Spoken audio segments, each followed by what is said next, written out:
And Myrtle Beach from $79 each way as well. Call Spirit Airlines today at 1-800-772-7117. Our family fares are fun, but going fast. Catch the spirit of Spirit Airlines.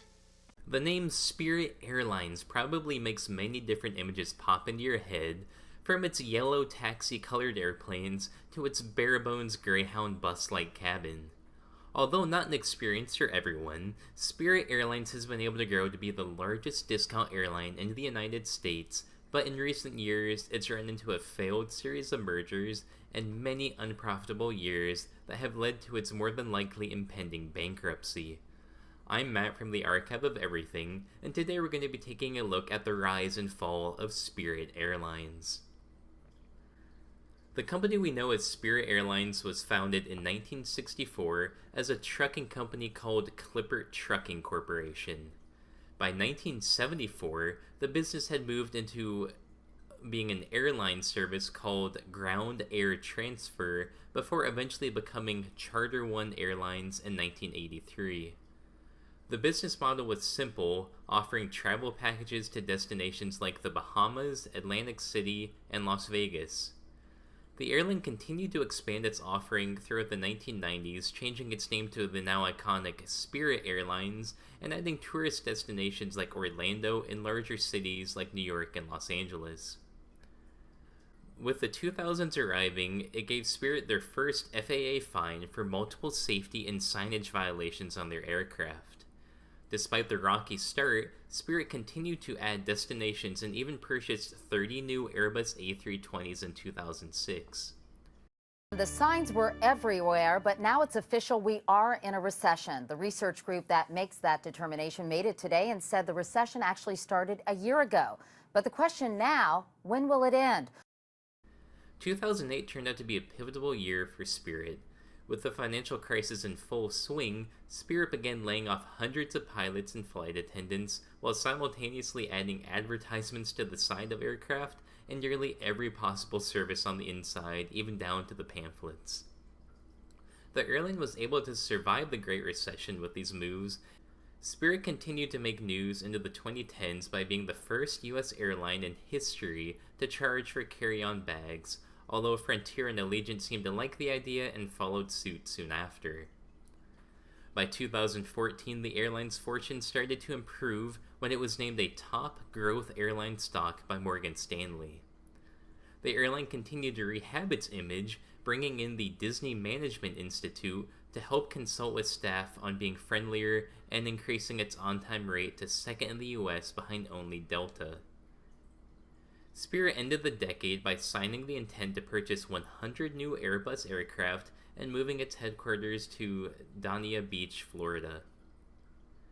Thankfully, the 2020s had nothing but prosperous for Spirit Airlines, and no events happened in 2020. Right. The COVID pandemic caused massive hardship for the airline, ruining their strong growth over the past few years. The airline ended up receiving a $334 million aid package from the U.S. government to stay afloat during the rough times. Further bad publicity came in July of 2020 when a passenger died of COVID on a flight. Somehow, despite claiming to have notified them, the CDC was never told of the death, and they didn't even tell passengers on the plane that they had been exposed to COVID, with someone literally dying on the flight. By 2022, Spirit began looking at mergers or being acquired to ensure its survival. In February of 2022, rival Frontier Airlines announced it would acquire Spirit pending government approval. In April of 2022, a rival bid by JetBlue launched to acquire Spirit. In July of 2022, with the two rival bids in play, the Spirit Board of Directors rejected Frontier's bid to move forward with JetBlue.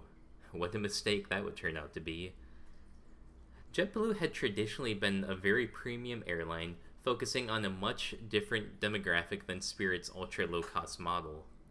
Because of this, the U.S. Justice Department was under the impression that if the acquisition was to go through, JetBlue leadership would raise prices for consumers. Despite pushing for the purchase to go through in court, it was ultimately blocked by the U.S. Justice Department on January 16, 2024.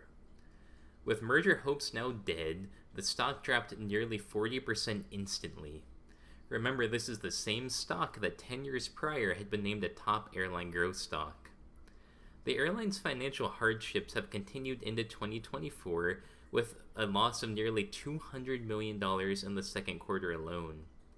Things are so bad that the company has pushed off releasing its quarter 3 earnings report while it negotiates with debt holders. The fate of the airline looks grim. It only took 10 years for Spirit to go from the darling of the discount airline industry to almost certain bankruptcy.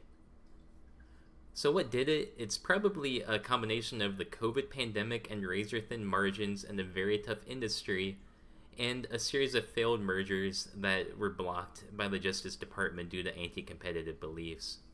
Spirit Airlines has joined the archive of everything. Don't forget to comment future video ideas, leave a like and subscribe.